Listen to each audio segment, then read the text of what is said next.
And then at certain points, you can come into a state of wholeness, which is a state of enlightenment. Now, the state of enlightenment is not something like fancy, like you will see unicorns all the time. Because it is told in one or other religious lore that this is some kind of state that people go and aspire. However, enlightenment would be simply you residing without fragmented thoughts and fragmenting energies in your emotional body. Okay, so like you sit and you integrate everything that happened, and all the dual or all the relating to things stops. So then you become here pure presence. And presence not relating to another thing does not create an identity, subject, relationship, object.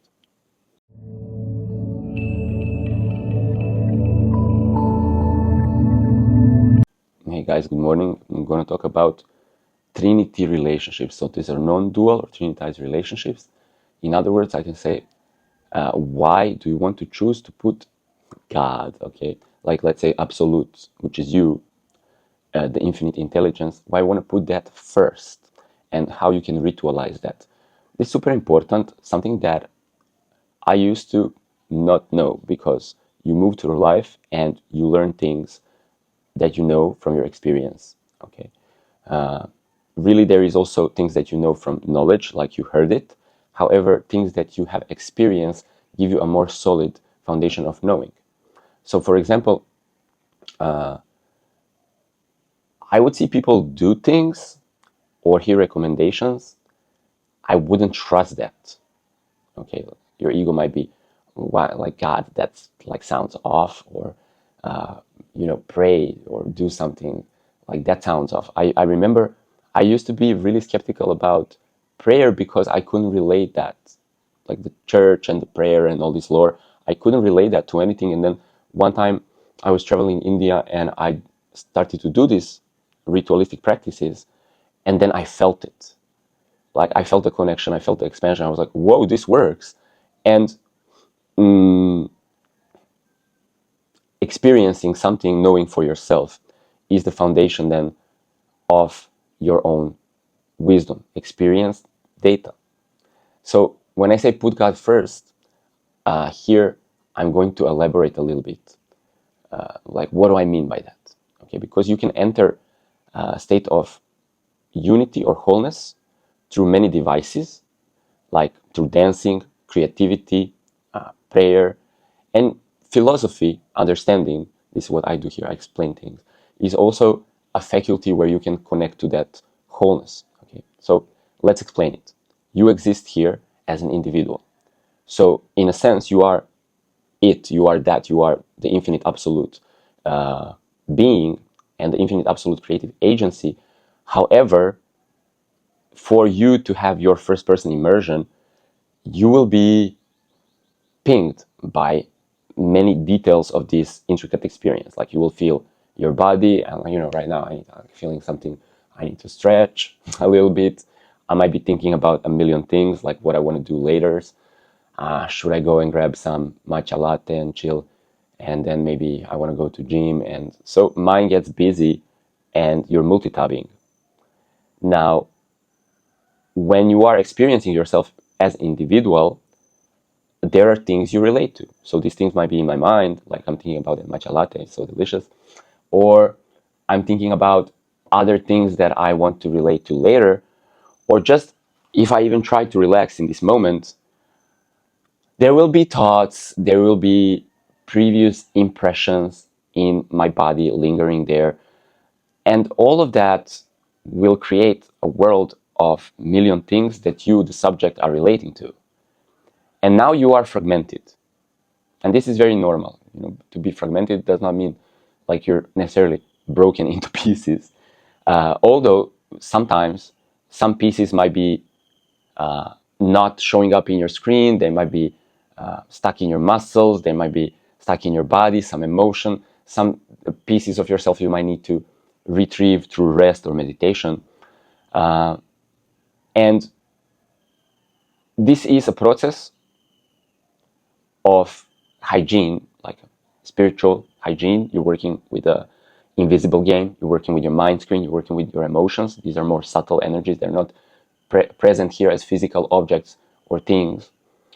Okay, however, they do have their nomenclature even there in the subtle realm. So you may need to find time to just sit and, look at your mind screen, look all the tabs that you have open.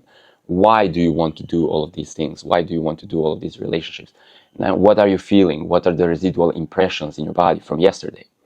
So if you meditate or do other kind of practice, like you can do whatever, like cold plunge, dancing, many things, and you can mix it all up. And then at certain points, you can come into a state of wholeness, which is a state of enlightenment. Now, the state of enlightenment is not something like fancy, like you will see unicorns all the time. Because it is told in one or other religious lore that this is some kind of state that people go and aspire. However, enlightenment would be simply you residing without fragmented thoughts and fragmenting energies in your emotional body. Okay, so like you sit and you integrate everything that happened, and all the dual or all the relating to things stops. So then you become here pure presence. And presence not relating to another thing does not create an identity, subject, relationship, object. And then you sit. And then you're kind of in this state of perfection and you feel really light, but okay, you know what? You start maybe thinking, let's walk around, and then you see something and you start to relate to that thing. Or you take your phone and then you like look at the message and you start to chat with people. And now you are projecting yourself into identities that have relationships. And now all of a sudden, again, you are deploying your awareness into tabs or fragments. Okay, so identity, individuality works in such a way that if you have no relationship to anything, you have no identity. And then you feel yourself actually as expansive consciousness, and you notice that appearances around you are inside of you, and you can like feel yourself in this like wholesome connection to everything. But when you want to zoom in and interface a thing in particular or a person in particular, you will relate to it in a certain way. Okay, like I hate you, Mr. Tiger, bad tiger. Okay, and all of a sudden now you zoom in. Okay, so what if your operating system is now holding all these tabs where you are angry at Mr. Tiger, in desire of matcha latte, and thinking about what you're gonna do later, like, and then you're thinking about your workout plan, and then you and all of this is in your operating system. These are open tabs. Well, now you're not in a state of wholeness. Okay, so now we're talking about putting God first. And why is this important? Simply, it is important to understand that when you're relating to Tiger, or your workout plan, or your monies, or your children's, or your lovers, or like whatever, whoever, you can be slowing down, relating to that in a sense of understanding that I'm talking to you who are listening, but I'm also the awareness that encompasses both of us, which would be the higher self. See, this is the instance. The higher dimension is the one that forks itself into subject and object and the relationship. Okay, so at the same time, I might be subject, object, and the relationship with the awareness that is enclosing that. So this is what we call Trinity. Because if I simply zoom into the subject and then intensify the relationship, because the intention gives me tension and it zooms, literally zooms my awareness into that. And now there's tension and I may lose myself in the activity without perceiving the container. And now I may see the object as separate from. So I may see my friend, my lover, my child, my money, my goals, my plans, my matcha latte. I might see that from the individual only. And then I'm lost in duality. I don't see that matcha latte is God, crystallized, this absolute everythingness, me, is crystallized also as Jovan, is crystallized as matcha. I don't see that this absolute everythingness, me, is crystallized as Mr. Tiger. Okay, because what's going to be the relationship if I see the wholesome container and say, Mr. Tiger, you bad tiger. No, no, no, no. Okay, it's kind of like jokingly. Everything happens a little bit effortlessly. Okay, a beautiful example I see mostly, let's say, very subjective arena competitive sports. Watch MMA sometimes, and it's all about individual overcoming the other individual.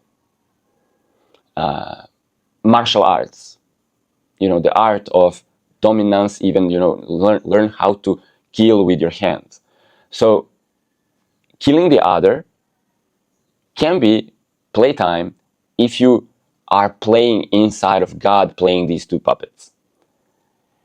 But people get very intense, the fighters, I would say, they get very intense into ego, trying to be in control, dominant of the other.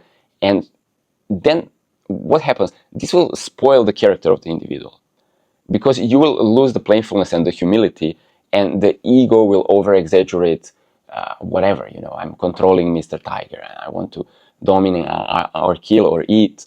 And you may do this in like mixed martial arts arena. You may do this with your food. You lose the wholesomeness, and then maybe it's not enjoying, let's say, the pleasure of eating delicious foods. It can be enjoying. It could be ego indulging in that from its own craves and whatever mechanisms that lost this interconnectivity. So the actions that we do from the individual may look the same from outside, like I'm playing with Mr. Tiger, or I'm fighting in the arena or in a dojo, or I'm I don't know, eating foods, or I'm making money, but I might be having a wholesome time, or I might be lost in the game, in duality. So zooming out, when I say putting God first, it's like zooming out to recognize the expansiveness of what you are. It takes a moment, really, but then you want to anchor in that expansiveness, and you want to hold that, because it might pull you in. You have expansive consciousness, means a relaxed consciousness, so you're not necessarily just focusing to doing something. Now from that, you might get very relaxed and there's no need to do anything, but you want to zoom out, you want to do something like 50% engaging, 50% remaining in the chill state, in the chill zone. And when I say put God first, I mean it is yourself. So number one reason to put God first, it is yourself in the absolute state, yourself in the individual state. You might get very lost in the intricate details and relationship that you're forming with objects and people around you, and that may create frustration.